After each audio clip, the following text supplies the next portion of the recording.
Webcast you have any questions for our presenter, please enter them into the questions window located on the GoToWebinar interface at any time. Please note that this webcast is being recorded, and a copy of the slides and recording of this webcast will be available for viewing later today and can be found on the SANS registration page. And with that, I'd like to hand the webcast over to John. Thanks, Carol. Can you hear me well? Yes, it sounds good. You sound good. Excellent. Let's get started. So quickly, just an agenda. First, I want to frame why Zeek and Bro even matter. Before we even talk about what Zeek is, I want to back up and just talk about the problem space we're addressing here. Then we'll dive into Zeek at a technical level. I'll kind of explain its basic components and its functionality. Then we'll dive into some incident response use cases, and I'll talk about how we see people using it out there in the wild. Then we'll switch over to threat hunting and look at some use cases there that Zeek is excellent for. And lastly, we'll close with kind of next steps if you're interested in getting started with Zeek. It's open source, it's free. You might be working from home right now, and you can download it and run it in your home environment if you're curious, just to get started. And so it's something that you can get started with literally today. And I'll talk about what those steps are that you would need to take to get started. And we'll save some time at the end for Q&A. I'll try to save at least 10 minutes for Q&A at the end. I know we've got a lot of people subscribed for today's webcast, and I'm excited to get started. But before we launch into this, I just kind of want to understand what's the baseline knowledge of the audience that I'm speaking to. So Carol, if you wouldn't mind just triggering a quick poll, I'll give everyone about 30 seconds. If you could just let me know how familiar are you with Zeek. So I'll give people 30 seconds, and then we'll go back to the presentation.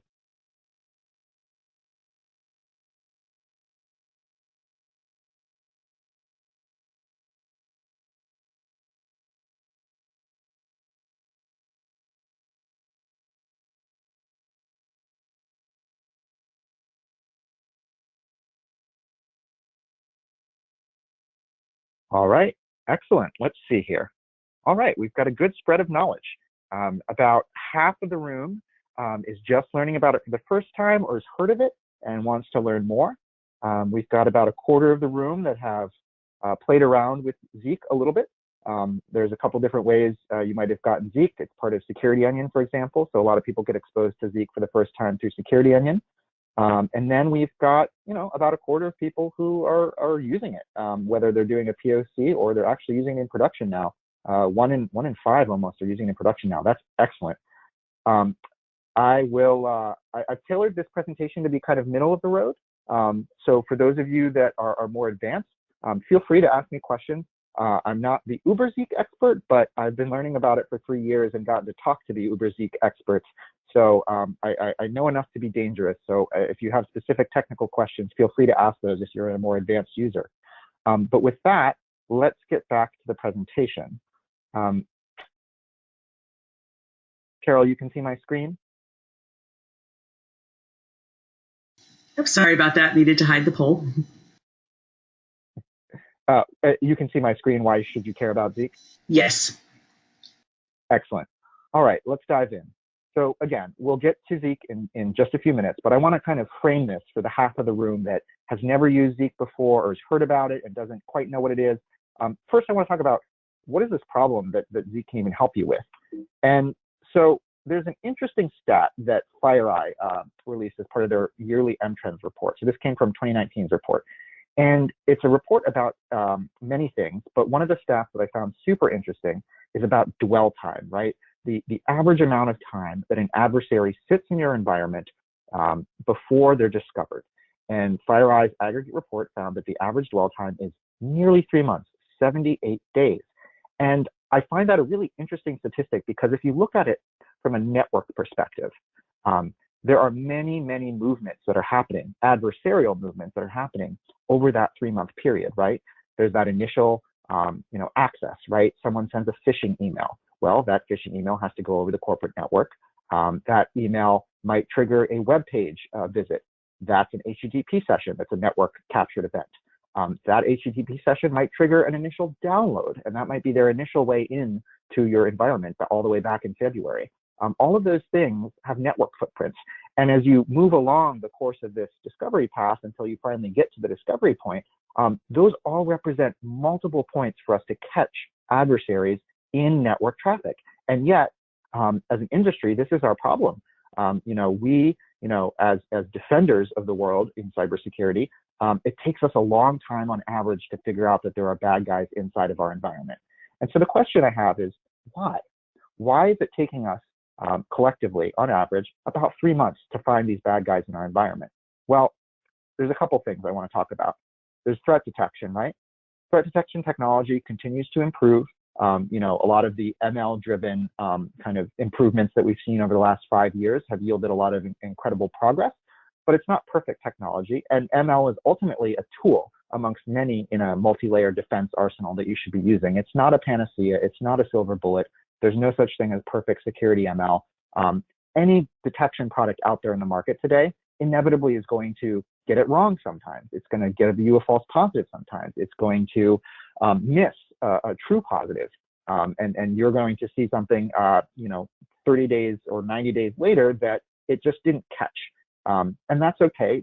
We recognize those constraints of detection technology, but that's kind of part of the problem, is that detection technology isn't perfect. And so you might be seeing part of the attack, but you're not seeing all of it. And you're also dealing with a lot of noise in false positive land. Incident response. Some of you on the call might be incident responders yourself, tier 1, tier 2 analysts. Well, as I'm sure many of you find yourself with too much work and not enough bodies and people to do that work. There's constantly an alert backlog for many incident response teams around the globe, where it grows every day. They can't get through it all, and they're trying to weed through these false positives to figure out what's the true positive, what's the P1 that I actually need to get to and investigate and remediate. And they often don't have great information in front of them to do that, to make that investigation happen. And lastly, on the proactive hunting side, if you're someone who's tasked with proactively going out into your environment and theorizing how you might be being attacked, and then going out and trying to validate whether that's happening, if you're a threat hunter or that's part of your job function, from a network perspective, there's a lot of blind spots. There's encrypted traffic. You probably don't have great visibility into your internal east-west traffic in your data centers necessarily. Even within your perimeter traffic, there's a lot of gaping holes, and we'll talk about those. But that in my mind is kind of why we're dealing with this problem as an industry. Here's part of the problem. This network data that you might be using today to do your job across those functions, it wasn't made for security. Now, the alerts on the left-hand side that you see, the IDSs of the world, the firewalls of the world, the alerts were certainly designed for security consumption, but I'm talking about the data, the underlying data, the logs that describe in a neutral way what's actually happening on the network traffic. And the reason is because by and large, the logging infrastructure for those appliances you see there on the left was designed for IT. Those logs, the data that they capture about the network activity, was designed in most cases specifically for IT to do performance management, troubleshooting, debugging. And so security, we in security, we grab those logs because they're what's available. They're not optimized for us in most cases, but we grab them because they're there, and we try to get them in one place, such as a SIEM, so we can do that analysis flow. But fundamentally, common network data formats that the security teams are using were never designed for those use cases. And so no wonder we're having these problems in our environment today. And I think a lot of people kind of accept these as inevitable limitations, and they shouldn't. There is a better way to do this. And Zeke, I will explain to you, can really help you get to that better place. So how do you parse 3 months worth of traffic, right? Depending on your environment, you could be a small, law firm of 100 people with, minimal network throughput, or you could be a Fortune 500 company with, monstrous amounts of traffic throughput being coming through your environment. Either way, it's still a lot of data, whether you're that small law firm or that Fortune 500 company. And how do you make sense of the past 3 months of traffic? If you're sitting here today and you're saying, I'm going to make an assumption that I may have been breached, I need to go back in time and understand what happened on my network. How do you do that? And how do you see the forest for the trees, right? Because hiding in all of that raw data is the actual movement of that adversary over those past 78 days. Well, those logs that I mentioned that were really designed for IT, like your DNS server record, NetFlow, an SMTP server log, those logs are typically oriented around, again, network performance monitoring, troubleshooting, debugging mode, IT use cases. Those IT logs have massive network visibility gaps when it comes to security, because the things that IT care about and the things security care about are sometimes quite different. IT, doesn't necessarily need to see every bit and byte crossing the wire. They just need to get the information to help them solve the IT problem fast. And so you get these gaps in your network because you're relying on data that wasn't designed to give you a holistic view of what's happening on the wire. Also, these log formats, there's no unifying body that is standardizing them, right? Sure, many of them have timestamps, but are those timestamps uniform? Are those timestamps correctly configured on the appliance? Sometimes they're misconfigured, and now you have a big problem because you're trying to correlate a misconfigured timestamp on your DNS server record against a correct timestamp in some other piece of data in your environment, and that's a headache. And that's where a lot of the pain comes in the response world of trying to solve that puzzle, because the puzzle pieces don't fit together well. Now, packet capture. I didn't talk about it yet, but let's talk about packet capture. Packet capture is capturing all the traffic, right? Full packet capture. And it's certainly going to give you the answer. And there are many cases in security investigations where you need to get to that level of granularity. You actually need to go to that packet level detail to look at some specific payload information or to understand a specific behavior inside of a network kind of flow. But here's the thing about packet capture. Very, very expensive at scale over time. And it's so expensive at scale over time that even companies with the largest budgets, security budgets that is, are typically not storing packets on their network for more than a few hours, a few days, maybe a few weeks worth of historic traffic is being stored in packet capture form. And so packet capture has long-term memory loss. And as we know from that FireEye stat, long-term memory loss in security can be deadly because you need to be able to put that picture together. And so packets will tell you what happened in the last couple hours, days, or weeks, but they're not going to tell you what happened back in February because you don't have those packets because you're no longer storing them. The other problem with full packet capture is that, again, packets weren't designed for security analysis. They're, packets. They're machines talking to machines, and they're designed and optimized for networking. And so it's really kind of tough to squeeze insights out of packets. You have to be very skilled. You have to be conversant in a tool like Wireshark to be able to do that. And a single insight, a single question you might have in your course of your security investigation could take on the order of hours for you to grab that packet, go through it in Wireshark, unpack it, understand what's happening at a granular level. That's not exactly fast. It'll get you the answer, but it's not fast, and it doesn't scale very well, especially when you've got 100 questions you need answers to because you've got a huge alert backlog.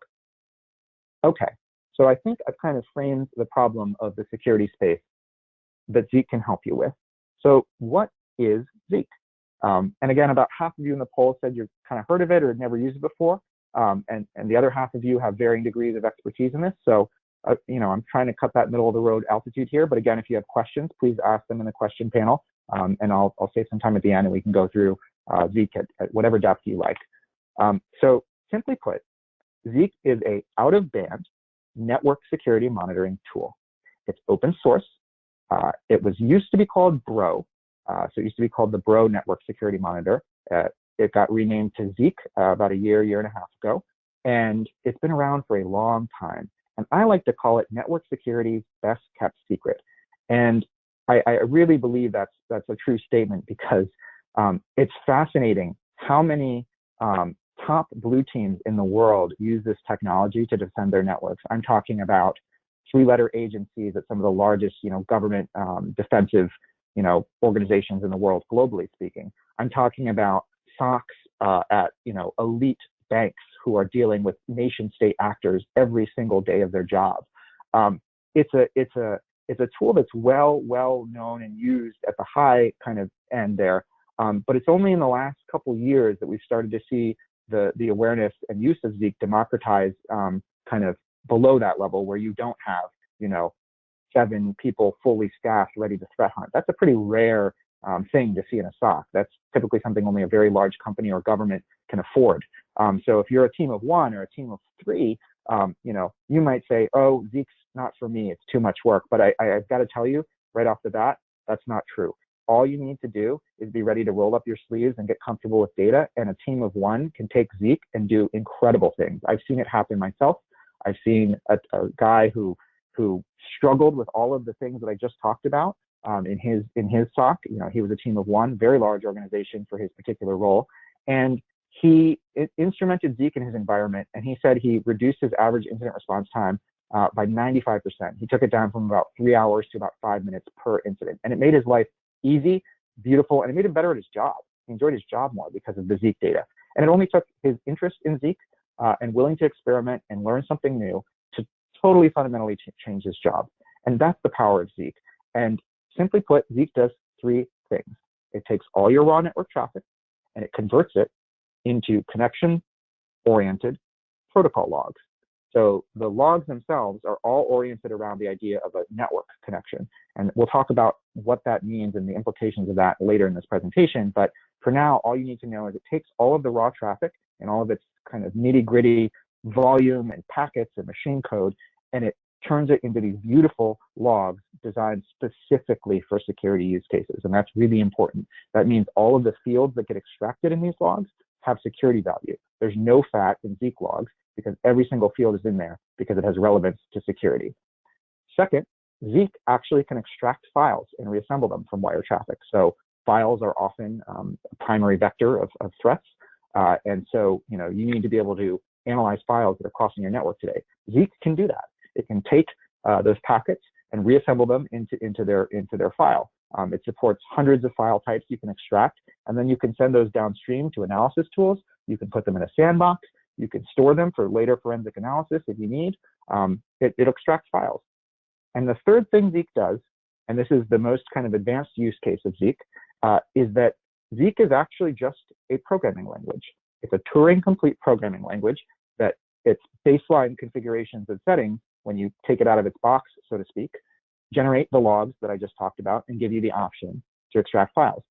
But at the end of the day, it's a programming language, which means the sky's the limit. And if you get conversant and fluent in the Zeek scripting language, you can actually write behavioral rule sets, detections, monitoring tasks, anything you can imagine from a logic perspective, you can do with Zeek against the network traffic because it's a Turing-complete programming language. And the open source community of Zeek has actually taken this and run with it. And there are, 125 packages now that are widely shared in the open source community. We'll talk about what some of those are, but it's really, really interesting and cool to be part of a community where the innovation, you're not single-threaded on a vendor anymore, right? It's someone on your team has a great idea. Well, now you can go instrument it because there's a programming language that you can go use to instrument that idea. Or it's a peer of yours in your industry. Let's say you're a bank who has a smart idea about how to look and monitor for a specific kind of behavior, and that person writes a Zeek script and releases it to the community. That's what that power of that scripting is the ability to move fast against new and emergent threats, and also to benefit from the collective power of everyone's mind in the blue team across the world. Real quick on the Zeek history. So where did this thing come from? It's network security's best kept secret, but it's been around for a long time. By open source standards, it's a pretty old open source tool. The first lines of code were written by a gentleman named Vern Paxson. Dr. Vern Paxson was getting his PhD, and he was in the Lawrence Berkeley National Lab organization, and he was interested in analyzing their traffic back in the 90s. And he didn't have a tool to elegantly do that. And so he decided to create one.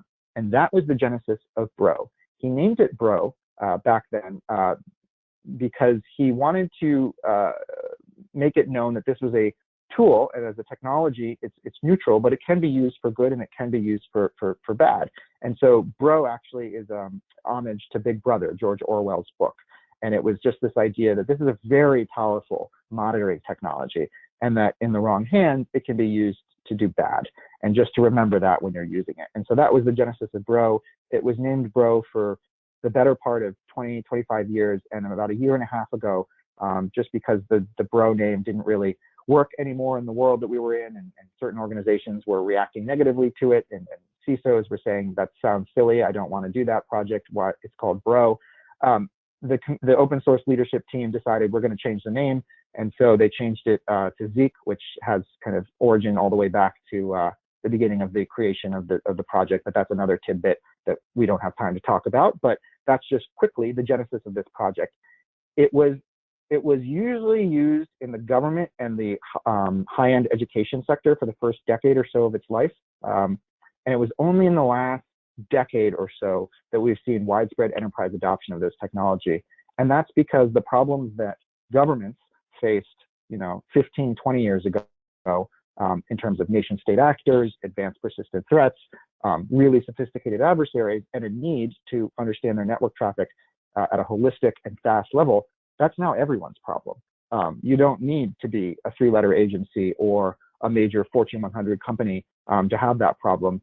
Organizations of all sizes and types are now dealing with extremely sophisticated adversaries. And so the need to make fast sense of network traffic at scale is now everyone's need. And that's why Zeek, we've really seen a great kind of adoption curve of Zeek over the last decade. So how does this thing deploy? I said it's out of band, and that's a really important concept to keep in mind. A lot of people, when they're just getting started learning about Zeek, get a little bit confused by this. It's not an inline solution. So it's not like a firewall. It's not like an IPS. It sits out of band, which means it's feeding off of a live copy of the network traffic. So if Zeek, goes down for whatever reason, like any tool could go down, it doesn't impact your network performance because it's out of band. It's operating off of a live copy of the traffic. And so how do you get traffic to Zeek? Typically, it's mirrored in physical network worlds via packet brokers, but you can also hook it up to an optical tap or span port that might be available in your infrastructure.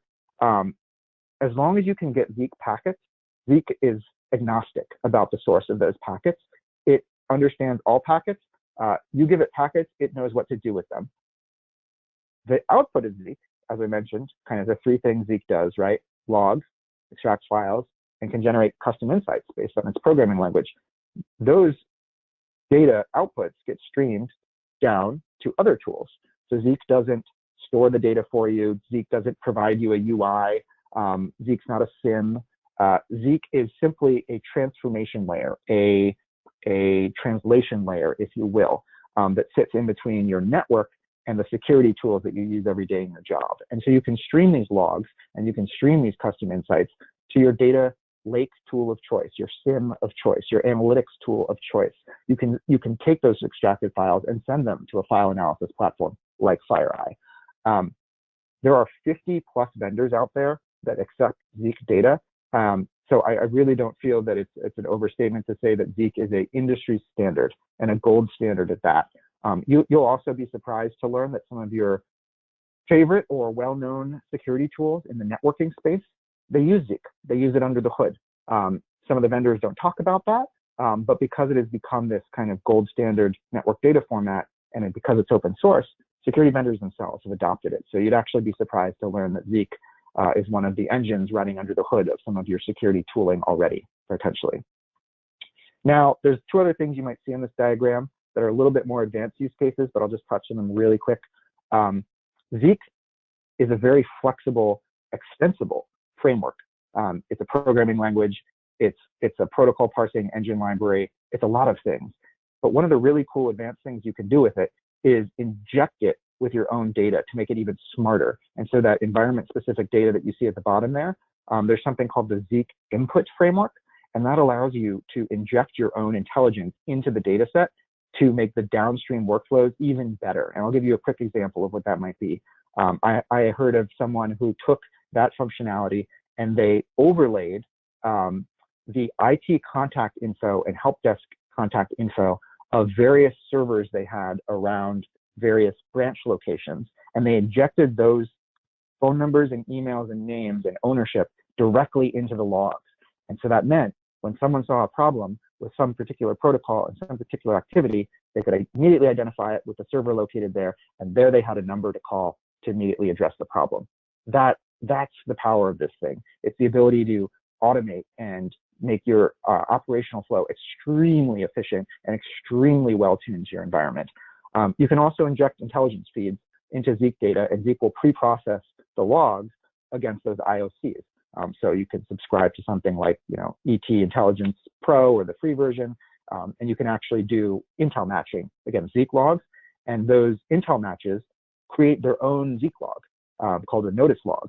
And that notice log becomes part of the logs that you can stream down to your SIEM, which means you can do processing before you have to pay for it in your downstream analytics tool or data lake tool, which is a really powerful thing, right? If you can pre-process and pre-analyze some of the network data you're taking in, that's less work, less cost, and less bandwidth suck on your downstream tools. So how does Zeek tie back to that problem that I talked about at the beginning, right? That kind of 78-day dwell time, that incident response team that's constantly overwhelmed with too much work and not enough people or context to do their job, hunters that don't have enough visibility across their network, and detection technology that, while improving every day, is far from perfect. How can Zeek help us with those things? Well, Zeek can take these last 3 months of traffic, and this is an analogy here. This is an abstraction. I'll go into more specifics, but when I try to explain Zeek, I love to rely on analogies. Zeek takes that messiness of the last 3 months of your traffic, and it gives you a resolution that allows you to holistically see what's happening on your network and allows you to understand what's happening very, very quickly. So it's sort of like a satellite and a microscope. It allows you to zoom out and see, hey, I'm interested in all instances where this particular file with this particular file hash crossed my network in the last 3 months. That kind of a question with Zeek data in your favorite SIEM of choice can be answered in about 10 seconds across the last 3 months of traffic, right? That's what fast insight looks like. Zeek is about 1%, that's ballpark, 1% of equivalent packet capture. So we're talking about 2 orders of magnitude reduction in the data format storage, right, compared to PCAP. So PCAP has that limitation of you can only store it for a few hours, days, or weeks tops, because it gets very expensive very quickly. Zeek doesn't suffer from that because it's kind of the spark notes, if you will, of the story. It's sometimes I like to call it the Goldilocks of network data. That sits between NetFlow and PCAP, right? It's just right. So it's dramatically more compact. It means you can store it for longer. You pay for less. You get more compared to packet capture. Now, that doesn't mean it can necessarily replace packet capture. We can talk more about that later, but there may be some cases where you do need to go to that packet level detail. But for the majority of security use cases that I've seen out there over the last 3 years, Zeek can satisfy them. You don't need to go to packets in a majority of your security use cases when you're trying to understand your network. It's also built for lightning fast search and insight. So let's dive into what that means right now. So now we're starting to look at some of the logs. Now, you can't read the fields here. Don't worry about that. That's not the point of this slide. The point of this slide is to start to get you a little bit familiar with the log format, with the breadth of the information that Zeek is capturing, but really to get you kind of associated with this idea of data designed for security. What does that mean? What's the difference between IT optimized data, network data, and security optimized data? Well, the difference is security people think in terms of connections.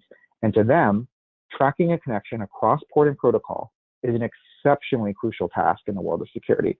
And doing that chronologically is also critically important because a lot of the work of blue teamers in the world in SOCs is chronology, right? It's reconstructive chronology. In the case of incident response, they're trying to, after the fact, after an alert has fired, figure out what happened in the past. Or it may be a hunter in real time who's seeing activity kind of spiderweb out across his or her network and needs to follow those threads as quickly as the adversary, and in some cases faster, and get ahead of that next movement. And the way that Zeek designs the data to satisfy those 2 use cases is it's connection linked. And so if there's one thing you learn about Zeek, if you're brand new to this, that you could take away at a technical level, the UID, the unique connection ID that every connection gets assigned by Zeek, is immensely powerful to the security team, because what it allows you to do is it allows you to tell those stories about what's happening on your network very, very quickly. And so again, you can't read the fields here, that's okay, but the purple highlighted at the top of these logs that you're looking at here, that's a timestamp, and right below that purple timestamp is a UID. That's a Zeek thing. A Zeek UID is a unique identifier, and that connection is now stamped. And so what does that mean as an analyst? Well, It means you can tell a story very, very easily.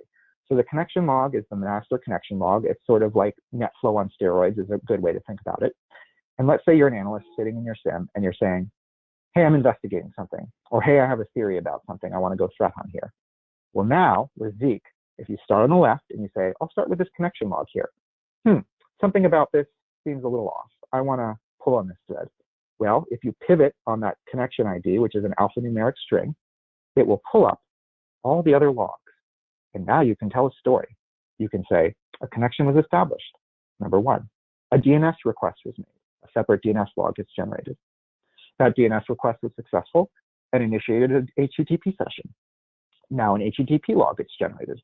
A file gets downloaded as part of that HTTP session. A separate log specifically for that file is now generated. That file's log includes useful things like hashing. It's already hashed the file for you.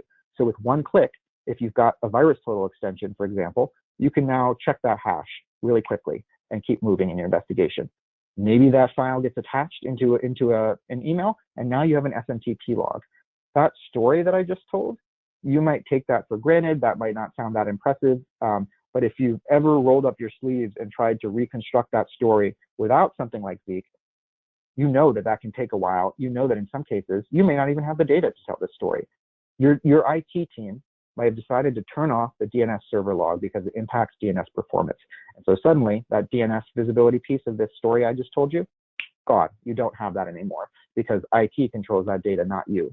But with Zeek, as an out-of-band kind of single source of truth for the security team about the network, you don't have to make those compromises anymore. It's all the data you need all in one place. Even when that traffic is encrypted. So that's a common question we hear when some people who are new to Zeek are getting started is, okay, this sounds pretty cool. Isn't most traffic encrypted? And the answer to that is, in a corporate context, yes, a majority of traffic is encrypted. But Zeek is an exceptional parser of encrypted traffic without breaking and inspecting it. And you might naturally think next, well, what can you really tell without breaking and inspecting it? The answer is a whole lot. I'll give you a couple quick examples here. Corelight, and I'll talk a little bit about Corelight at the end, but this is really about Zeek. Corelight has a research team. They work, of course, in the Zeek world, and they developed scripts in Zeek scripting language. They developed a package for SSH traffic that could figure out with a pretty high degree of confidence whether it's a human typing over an SSH connection or a machine. Now, why does that matter?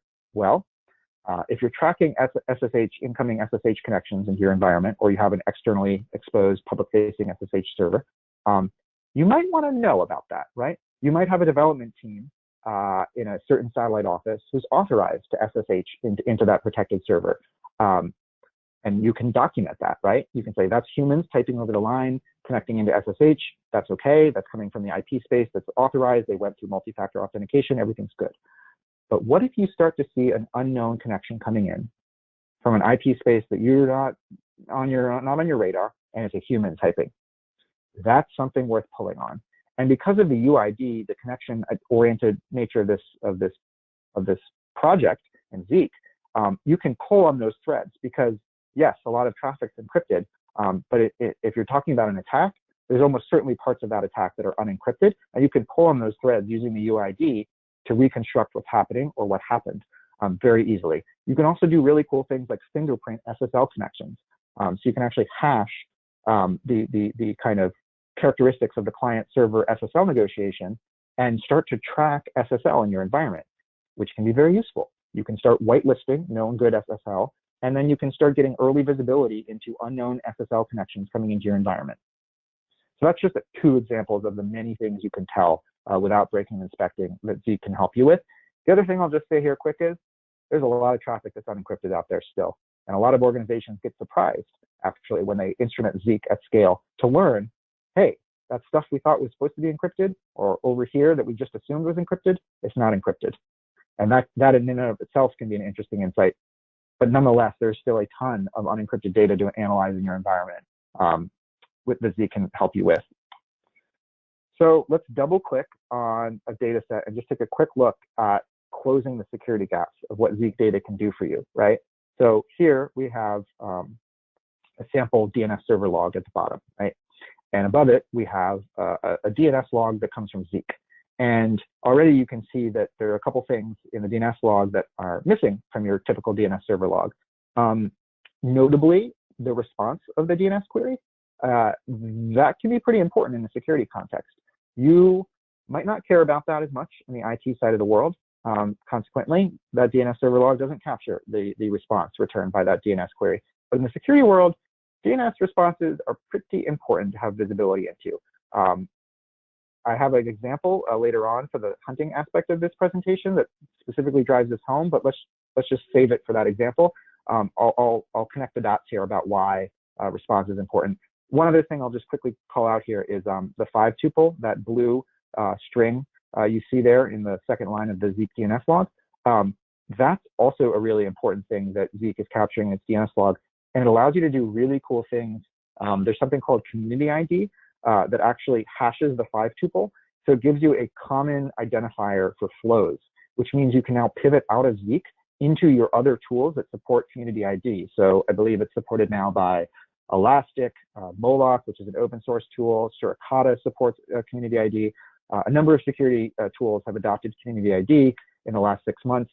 And that 5 tuple that gets captured in the DNS log allows you to take advantage of community ID. So you can actually pivot out of this DNS log into a Suricata alert, or from a Suricata alert directly into the relevant DNS log associated with that alert. So that's what I mean when I say closing security gaps that IT logs, IT network logs leave behind. These are just a couple examples. All right, we've got about 25 minutes left. I'm going to give you about 2 examples each for incident response threat hunting. We'll talk about how to get started, and then I'll open it up for Q&A. Incident response. So I mentioned that story I told about a gentleman who I talked to who brought Zeek into his environment, team of 1, very large organization, and he just dramatically reduced his incident response time. He said, among other things, he was happy that he no longer had to go annoy his IT teams to give him access to data sets he needed to do his job. That went away. He had all the data he needed, all in one source, all in one place, ready to go. It just made his job a whole heck of a lot easier. And what you see here on the left and the right is just a kind of example of what that actually means in practice from an investigation perspective. So let's imagine you were investigating an alert coming out of an IDS system in your environment, right? And let's say that alert concerned HTTP traffic. Well, how would you do that without Zeek? A couple steps there. You'd probably need to go grab the net flow, maybe the firewall logs to figure out, okay, did that traffic actually happen? Where did it happen? When did it happen? Let me get that traffic. Then you need to actually go get the packets, potentially. So you're going to go find and line up those timestamps and say, I need this packet window. Now you've captured a whole bunch of traffic because packet capture is pretty non-specific. When you capture it, you're time bounding it, but you're not able to say, just give me that particular flow's worth of PCAP in terms of that HTTP traffic. We wish PCAP was that easy. It's not. You're grabbing the whole bunch from that time window, and then you're unpacking it and pulling out that flow out of the data. Then you're figuring out, okay, I see what's happening here. A file is being transferred. Let me extract that file from PCAP, and then let me hash it. And then let me check that hash against VirusTotal. Oh boy, that file is malicious. That seems to validate the IDS alert. Now I'm wondering who else in my environment touched this file. Well, question number 7, it's not really something you can probably answer very easily in your environment. If you had all the time in the world, you could answer that question for the last maybe 7 days if you captured 7 days of PCAP. And you could exhaustively go through every bit of PCAP to answer that question, but you'd only see it for 7 days and nobody has that much time, so that's not really realistic. With Zeek, that same workflow I just described is really simple. You log in, you pull up the connection ID for that particular stream of traffic, you pull up the HTTP log, you see that there was a file activity, you pivot over to the files log, the hash is already there in that files log, it's already pre-hashed for you. You right-click because you've installed a VirusTotal plugin, you check that hash against VT, you see, oh boy, 36 out of 50 vendors say that's a bad file, I've got a real issue here, this IDS alert is quick. Now I need to understand the scope of this thing. How widespread did this go? And good news for you is you've been running Zeek for the last 12 months in your environment, and you have 12 months worth of logs stored. And that means, with a very simple query, you can now know exactly what hosts in your environment touched that file over the last 12 months. I'm talking about a few minutes of investigation, maybe less if you're good. Quick story. This is one of my favorite stories about Zeek, how Zeek saved Christmas. I spoke to a security engineer, and I asked him about kind of his experience getting used to Zeek and what it mattered to him and how he would explain its value. And he told me a really great story. And the story he told me is, it was right before Christmas. And he was really looking forward to going home. His family lived in a different part of the world, and he was looking forward to getting on that plane, seeing his family, and leaving his office and taking a break from the stressful world of cybersecurity defense. And at the 11th hour, right before he was about to leave, his boss came in and his boss said, "We got a problem. We have a potential sensitive SMB file access issue. Someone who shouldn't have had permission to, but nonetheless did, may have access to a very, very sensitive file. And this is a board level issue if in fact this file was accessed. So I need you to go figure out what happened." And that was dropped on his plate like an hour or so before he was supposed to leave for his vacation. And he said, "Thank goodness I had instrumented Zeek, because that investigation took him," he said, "about 30 minutes of kind of investigation to do his due diligence there, to package up the results for his boss, put it in a report, and send it off to his boss." And he definitively answered that question for his boss. And I asked him, "Well, how would you have figured that out if you didn't have Zeek?" And he said, he kind of paused for a second. He goes, "I honestly don't know if I would have been able to." He said, "I would have spent hours, days poring through Microsoft logs, trying to figure out, the ins and outs of this particular file and all the people that had accessed it." He said, "Honestly, I don't know that I would have been able to do it, and it would have taken me uncountable amounts of time more to do it." And he said, "But thankfully I had Zeek, and thankfully it was a really quick investigation, and thankfully I got to go home for Christmas." And so I think that's just a really great story about what the power of Zeek can do for you as a person who's doing incident response or security operations in your SOC on the blue side of the world. That's the power of Zeek here. It lets you do your job well, faster, better, and ultimately go home at the end of the day and not carry work home with you as much. Security can be an extremely stressful world, and Zeek can relieve that stress by giving you power of information over your environment. Threat hunting. We've got about 17 minutes left. Let's talk about threat hunting for a second. So Zeek can unlock some really powerful threat hunting capabilities in your environment. So you guys are all probably familiar with or have heard of at least the MITRE ATT&CK framework. The MITRE ATT&CK framework is a kind of sequential adversarial map of behaviors and activities of how adversaries compromise organizations.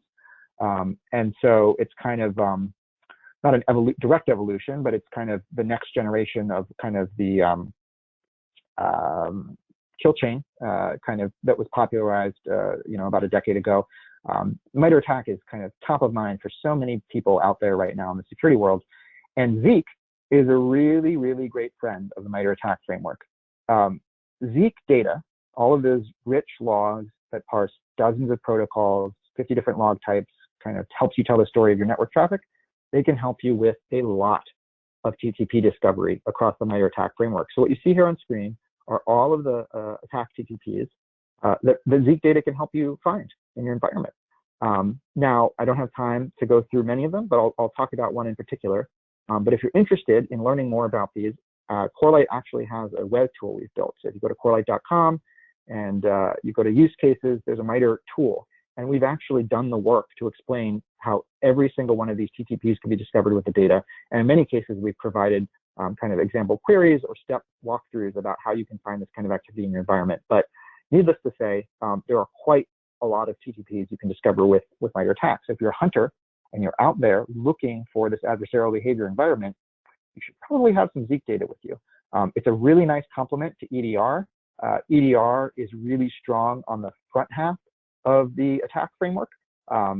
And Zeek and network security monitoring is really strong on the back half, right? Once someone's already compromised your environment and is getting into lateral movement or data exfiltration, that's where you want the breadth of visibility that networks traffic monitoring confers. So real quick, just one example here. So let's talk about this, exfiltration over an alternative protocol, one of many TTPs. How can Zeek data help? Well, I'll tie it back to connecting the dots of that example I gave earlier with the DNS log. A popular method of data exfiltration is to actually exfiltrate data over DNS and basically hide in plain sight in all of the volume and noise of DNS traffic in any typical environment. DNS traffic, which often bypasses security technologies like firewalls, just because it doesn't make sense from an operational perspective to route them through in some cases. And the DNS log that Zeek generates gives you the visibility you need to figure out if someone is exfiltrating data over DNS traffic. Well, how? So the way that attackers will sometimes steal your data over DNS is pretty savvy. They'll chunk it up, they'll split it up into its component parts, and they'll disguise it as outbound DNS queries. And so what you'll get is this kind of crazy alphanumeric string of nonsense that doesn't actually map to a human-oriented DNS query, right? When I go to google.com, I type in google.com, I don't type in the IP address. But this thing isn't even an IP address. It's just a mismatch of alphanumeric nonsense. And there's a lot of that going on in the DNS world if you look into there. Sometimes ad networks will trigger some really weird DNS behavior in terms of nonsensical long string DNS queries. But sometimes that sort of behavior is an adversary exfiltrating data that they've stolen from you over DNS. And the way you can do that is you can do something simple like, all right, let's say I'm using Splunk. Let's say I have Zeek data in Splunk. I can say, hey, Splunk, show me all the Zeek DNS logs where the DNS query exceeds 25 characters in length. Why don't I just start there as my threat hunt and say, I want to pull in some strings there. Anything that's over 25 characters, I want to take a closer look at. And then if you start pulling on those strings, you might say, there's a lot of activity coming out of this one particular IP address, and it's a lot of really strange DNS queries, and it's highly voluminous, and it's very regular, it's very sequenced and timed, and it doesn't appear to be an ad network. Let me dig further. And that can be the beginning of pulling on that thread to unravel, oh boy, we've been attacked, and they're right now exfiltrating our data over DNS. They're reassembling it server side. Once they get those DNS queries, they're reassembling all those little chunks of data they've broken up, and now they've stolen your data, and now they've got it. But you just caught them because you had real-time visibility into your network as a threat hunter because of Zeek's DNS log and because of the connection-oriented language. I mentioned the third functionality of Zeek, right? Logging number 1, file extraction number 2, and scripting number 3. That's a really advanced use case. But I just want to call out one script in particular that's become widely popular, and that's the JA3 script. And that's that SSL fingerprinting I mentioned earlier. So the open source community, a couple of developers over at Salesforce. Salesforce is a big proponent of the open source Zeek technology and has given talks at the user conferences in years past. Group of developers who all happen to share the same initials, JA, 3 developers, all JAs, said, hey, you know what? With this Zeek data, we can actually start fingerprinting SSL connections. And they had that insight, and they developed that script, and they released it to the community. And the JA3 script is one of the more popular open source shared Zeek scripts out there. And again, it allows you to do things like monitor SSL hygiene in your environment and whitelist the stuff you know is good and start to get early visibility into the stuff that may not be good, may be good, you don't know, but it's not known. And you want to be aware of those incoming SSL connections so you can look into them. And that's, again, it's open source, it's free. You can install this package yourself with your open source Zeek instance. It's the beauty of open source. You've got the power of community behind you making innovations. Quick story, we've got about 12 minutes left here. We're wrapping things up. We'll get to Q&A.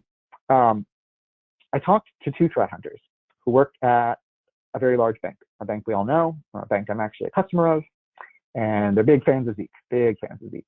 And they're kind of network-oriented guys, these two gentlemen I was speaking to, and they use Zeek extensively to do network-based threat hunting. And basically what they do is they kind of set up these traps where they have a thesis about a particular kind of behavior or a particular kind of pattern. They write the query to monitor for that kind of behavior, and then they kind of set it, kind of like a snare trap.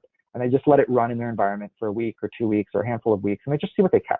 And they iterate, and they improve, and they iterate, and they improve. And that's kind of their process, and the Zeek data is fundamental for their ability to actually run those queries at scale. Now, the really interesting thing that they told me was that they were tagging these queries using the MITRE ATT&CK framework that I just mentioned. So all of those TTPs that are numbered, they were tagging them inside of their SIEM environment. And the beauty of that approach is that when they all got together with their SOC and had their kind of cross-functional meetings, they were suddenly speaking the same language about defense with the EDR guys across the table. And they could compare notes and say, well, let's look at the attack framework. We here on the network side, we're running queries that cover these TTPs. And the EDR guys could say, well, we're running queries over here and detection, technologies in place to cover these TTPs. And they could have that cross-functional conversation and understand where there were gaps, understand where they were getting multi-layered discovery capabilities against a single TTP because there was an EDR and a network monitoring overlay. And that's a really important thing. I think, it's well accepted in the world of security that you want strong multi-layered defense, but I think a lot of people think about that in terms of technology, right? You want technology that has redundancy to it. So if one piece of technology fails, you have a backup piece that can still detect that threat. But you should also think about redundancy and multi-layered defense in terms of data, right? EDR is great, but it's not perfect. No security tool is. And if you're just relying on your EDR technology to connect to catch a critical TTP in your stack, what happens when that misses or fails? What happens when that attacker gets kernel level access to your endpoint and erases all evidence of it ever being on that endpoint so it's invisible to the EDR? What happens then, right? The beauty of networks is they give you breadth. They allow you to see holistically what's happening in your environment. And the other really critical thing about network analysis is networks can't lie.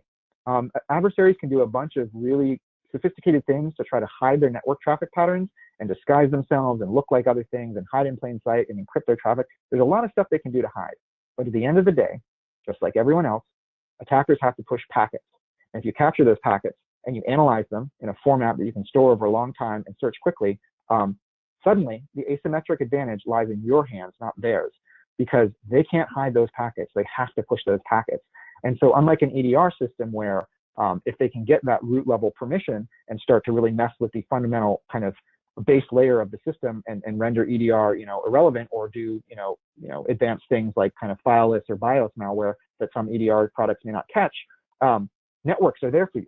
Networks are there for you because that activity still has a network footprint and you captured it. And those packets that you transformed into Zeek logs, they're there. They're an immutable record of what happened, and you can go back and find that. And that's really the power here of Zeek and the MITRE ATT&CK framework when married with other technology in your environment, is it allows you as a SOC team to speak a common language and hunt together and respond together as a team.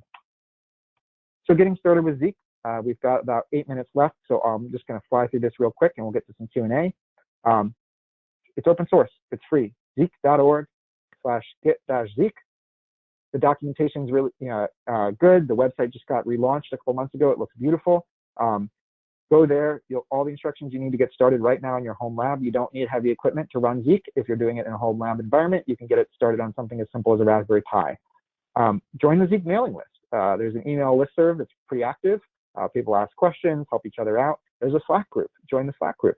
There's a bi-monthly, every 2 weeks, Ask the Zeek Experts call, which is a 1-hour open format Q&A call where a various expert in the community is open to kind of office hours for you to ask questions. You don't have to be an expert, come brand new and ask a basic question. They'll be happy to answer it. They're, supporters of the open source movement. They want to help other people get started with Zeek. Now, real quick, small corporate plug here. Corelight, who are we? We were founded by the people that invented Zeek, including Vern himself, the inventor of Zeek. And, we make, commercial grade network security monitoring solutions based on Zeek. And so if you're interested in an enterprise grade Zeek solution, come talk to us. There's a lot of stuff that can be tricky about Zeek at scale. If you're running it in a large environment at scale, things can get very tricky, very fast. We've kind of ironed out all those details and made it truly a plug and play proposition where you can put, one of our sensors in any environment you need, cloud, physical network, et cetera, and be up and running very, very quickly at scale with a lot of features and capabilities that don't exist in the Zeek open source framework that we've added to our commercial product. So it's a great product. We've got a lot of happy customers. If you're interested in an enterprise solution here and you want to get started quickly with your organization, hit us up, info@Corelight, visit our website, fill out a form if you like. And lastly, real quick, we're doing something really cool right now, which I'll invite you guys to if you're interested. Shoot me an email, john@corelight.com. We're doing these virtual CTF games, and they've been really, really popular. People are loving them. People of all abilities can play. So if you're brand new to Zeek and you want to come compete, All you need is a computer and an internet connection. We'll take care of everything else. It's a really cool game that simulates threat hunting and incident response scenarios. It's point-based. There are winners. You're penalized for incorrect answers. How fast you answer gives you more points. It's a really fun, compelling experience, and people are loving the game and asking for more. So if you're interested, we're going to be doing those sessions in the coming weeks. Shoot me an email. I'll get you an invite to one of those games. And honestly, that's one of the best ways you can get yourself familiarized with Zeek is roll up your sleeves and get comfortable with the data. And that CTF game can help you do that. So we've got about 5 minutes left. Carol, do we have any questions that I can answer? Hey, John. Yes, we do. We have quite a few, so I'll jump in and get started. The first one asks, are the original logs before Zeek transformation saved somewhere? Interesting. Okay, so I think the original logs before Zeek transformation. So the original data format before Zeek transformation would be packets. So the packets themselves, you'll need to capture. So you'll do that through something like a packet broker or something like that, or a traffic mirror of some sort. They're not going to be stored unless you choose to store them. Now, when you send them to Zeek, Zeek does that translation and transformation activity against those packets. But again, Zeek doesn't store those transformational outputs itself. You need to have a SIEM, a data lake, even an S3 bucket. You can send it to cold storage if you want. You just need a data space of some sort to send the logs that Zeek generates to, because Zeek is just that kind of babblefish that kind of sits in the middle and translates the packets into the logs, but doesn't actually store them for you. So I hope that answers the question.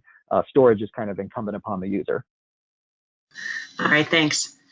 I have items like closed circuits, camera, and different devices that create a lot of false positive information. What is a good way of really ignoring that traffic when it comes from a specific direction? Great question. So Zeek is really, really, really good for IoT.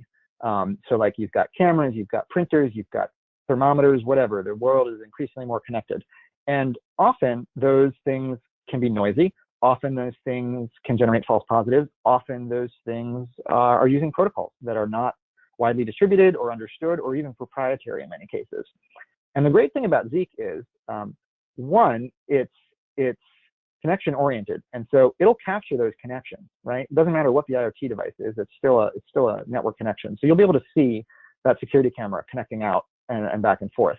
And then Zeek will also parse it to the best of its ability to understand what's going on. But if there's truly a use case you have where you want to be able to parse that particular protocol that Zeek doesn't support, with enough kind of learning, you can actually write that protocol yourself and deploy it. And we've seen people do that. Amazon, actually, big proponent of open source Zeek, just released 5 open source protocol parsing packages to the Zeek community recently that help parse IoT traffic in shipping centers. So they open source that to the world. So your security cameras, your false positives, Zeek could help you there. If your detection technology is triggering false positives there, Zeek can give you at least a baseline footprint to understand what those connections are and help you start to tune out some of those false positives. All right, thanks.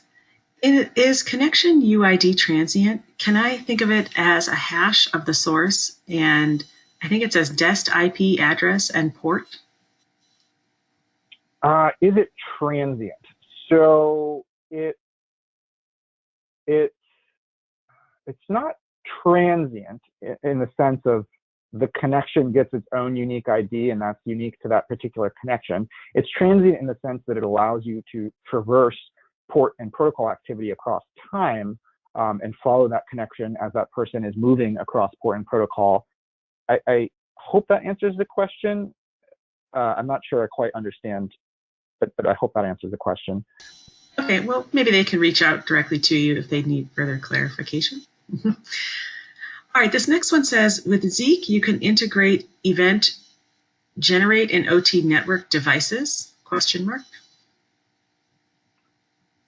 Yes, sort of. So I think the question there is, Zeek is network oriented. What if I want to integrate other data sources into Zeek that are not necessarily network derived, but maybe host derived data sources or event driven kind of information? And the answer to that question is yes, there's a couple ways you can do that. I mentioned that community ID feature where someone figured out that you can hash the 5-tuple and give this common flow identifier across tooling. So there's some host-based technology out there that now supports that. So if you put your host or your kind of event-driven logs into your SIEM and it supports Community ID, suddenly you have a pivotable framework between Zeek and those host data sources that you can pivot across easily. In terms of injecting your own proprietary data about your environment into Zeek logs, that's possible through the Zeek input framework. So you can overlay it with like CMDB lists, you can overlay it with IT contact information, like I mentioned.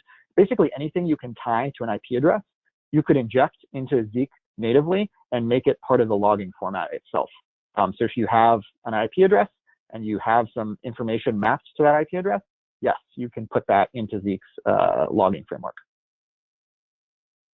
Maybe one more question before we call it. Sure.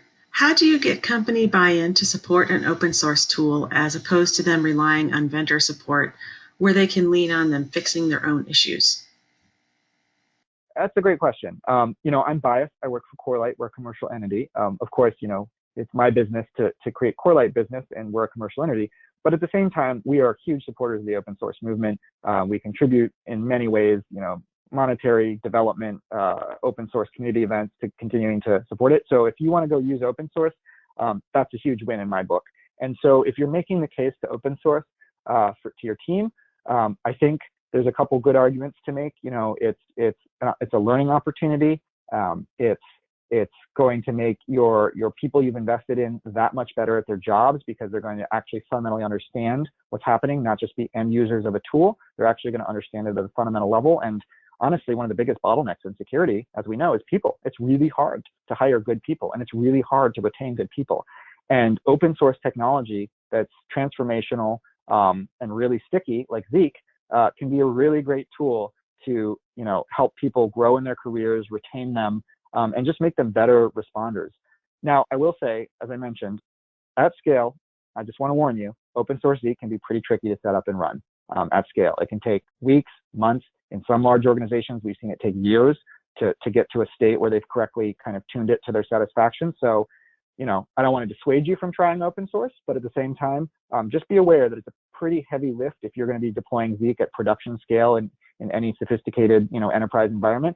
You're going to have your work cut out for you, and many people embrace that challenge and run with it. But if you're more interested in just using the data and operationalizing Zeek in your environment immediately, maybe you might want to check out what Corelight has, because that would be a good alternative there. All right, thanks, John. I've recommended to people that any questions not answered during the webcast can be submitted to you directly or to q@sans.org. And also, John will get you those questions asked, so if you'd like to reach out to them directly.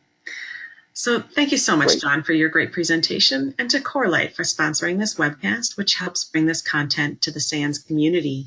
To our audience, we greatly appreciate you listening in. For a schedule of all upcoming and archived SANS webcasts, including this one, please visit sans.org/webcasts. Until next time, take care, and we hope to have you back again for the next SANS webcast. Thanks so much, Carol. I had a great time. Thanks, everyone, for coming out. Goodbye.